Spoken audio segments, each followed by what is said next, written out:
Chapter 7 of the Kybalion by the Three Initiates. Recording by Andrea Fiore. Chapter 7. The All in All. While all is in the all, it is equally true that the all is in all. To him who truly understands this truth hath come great knowledge. The Kybalion. How often have the majority of people heard repeated the statement that their deity, called by many names, was all in all, and how little have they suspected the inner occult truth concealed by these carelessly uttered words. The commonly used expression is a survival of the ancient Hermetic maxim quoted above. As the Kybalion says, to him who truly understands this truth hath come great knowledge. And this being so, let us seek this truth, the understanding of which means so much.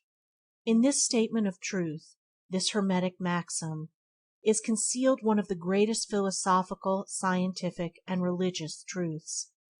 We have given you the Hermetic teachings regarding the mental nature of the universe, the truth that the universe is mental, held in the mind of the All. As the Kybalion says in the passage quoted above, all is in the all. But note also the co-related statement, that it is equally true that the all is in the all.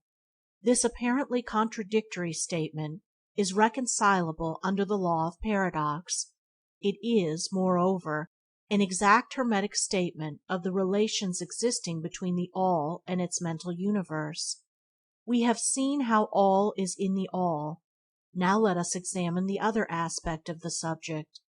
The Hermetic teachings are to the effect that the all is immanent, in remaining within, inherent, abiding within, its universe, and in every part, particle, unit, or combination within the universe. The statement is usually illustrated by the teachers by a reference to the Principle of Correspondence. The teacher instructs the student to form a mental image of something, a person, an idea, something having a mental form, the favorite example being that of the author or dramatist forming an idea of his characters, or a painter or sculptor forming an image of an ideal that he wishes to express by his art. In each case, the student will find that while the image has its existence and being solely within his own mind, yet he, the student, author, dramatist, painter, or sculptor, is, in a sense, immanent in, remaining within, or abiding within, the mental image also.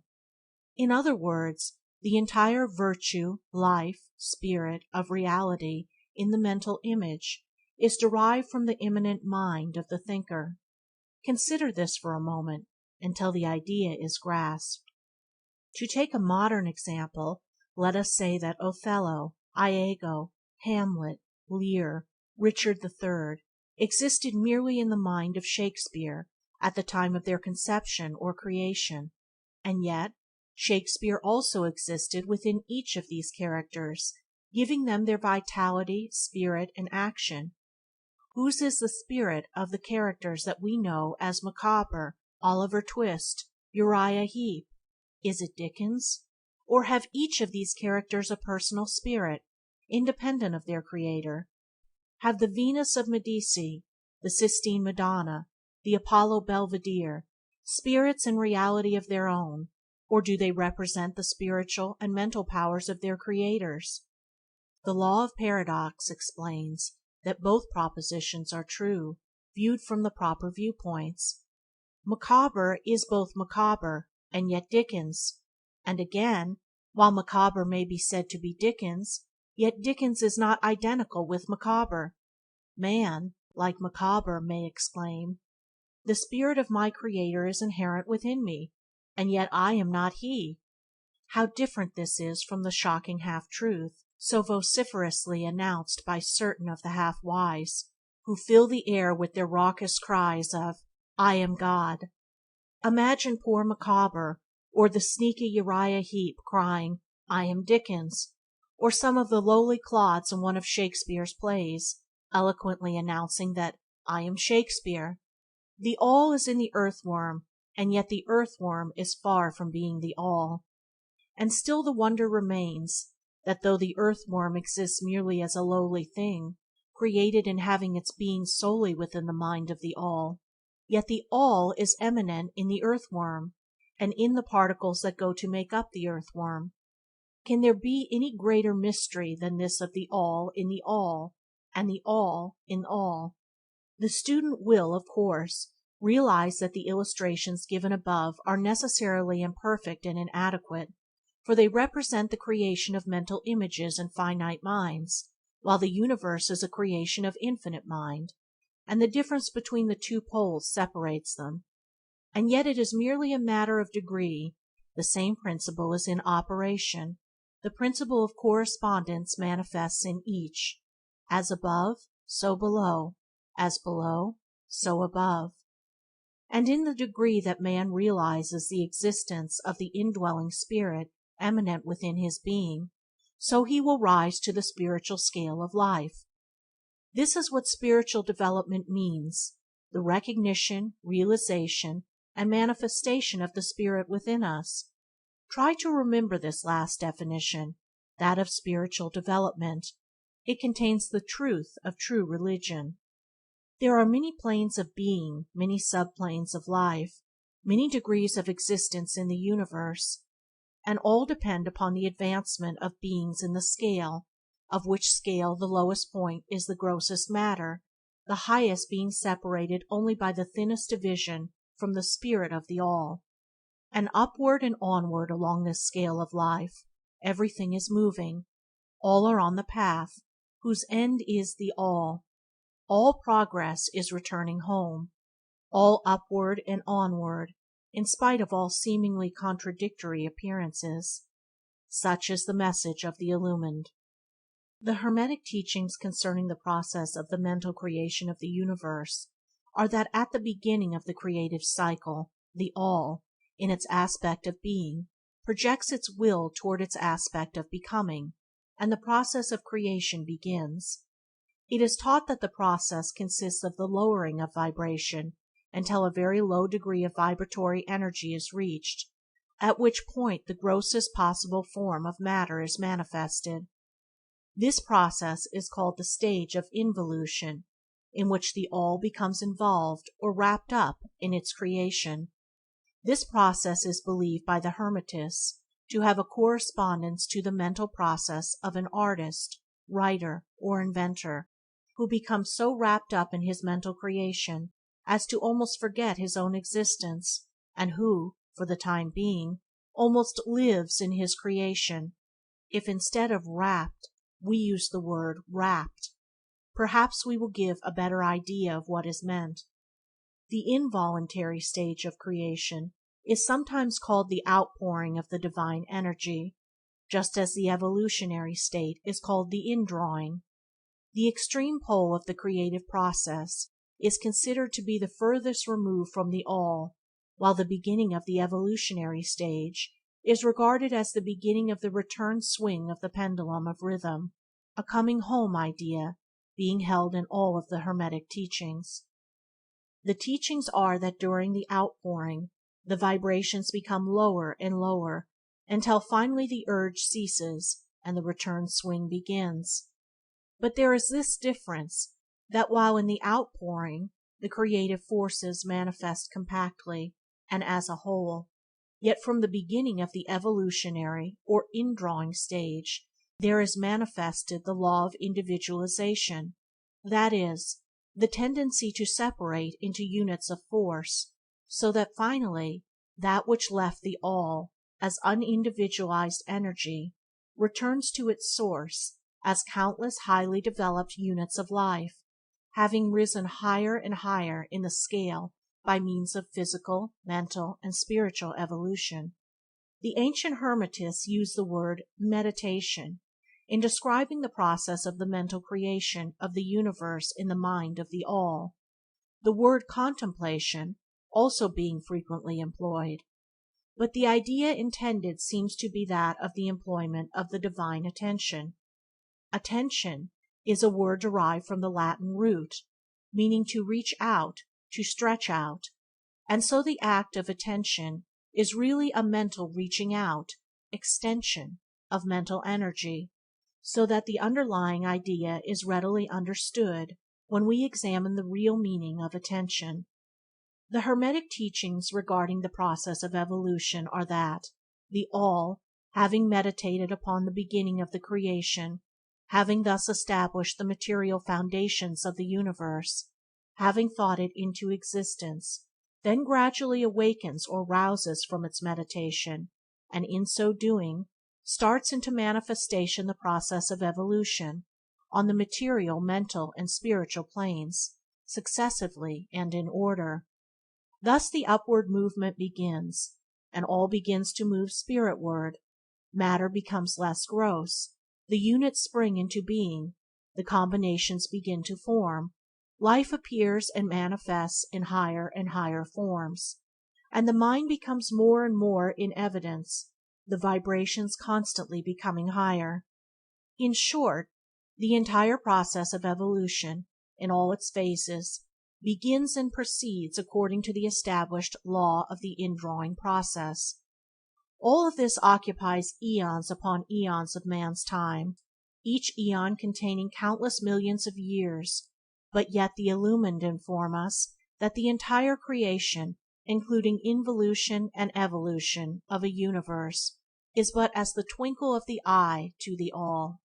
At the end of the countless cycles of eons of time, the All withdraws its attention, its contemplation and meditation, of the universe, for the great work is finished, and all is withdrawn into the All from which it emerged. But mystery of mysteries! The spirit of each soul is not annihilated, but infinitely expanded. The created and the Creator are merged.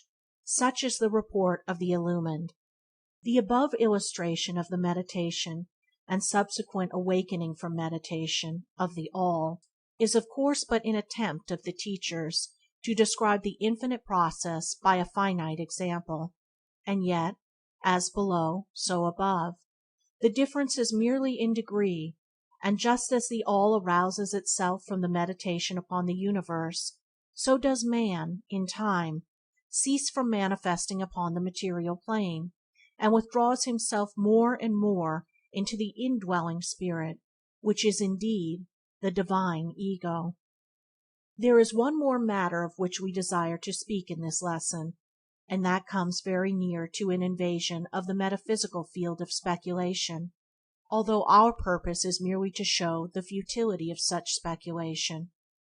We allude to the question which inevitably comes to the mind of all thinkers who have ventured to seek the truth. The question is, why does the All create universes?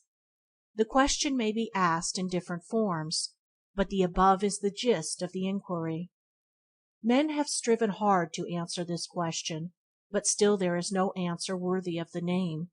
Some have imagined that the All had something to gain by it, but that is absurd, for what could the All gain that it did not already possess? Others have sought the answer in the idea that the All wished something to love, and others that it created for pleasure or amusement, or because it was lonely, or to manifest its power.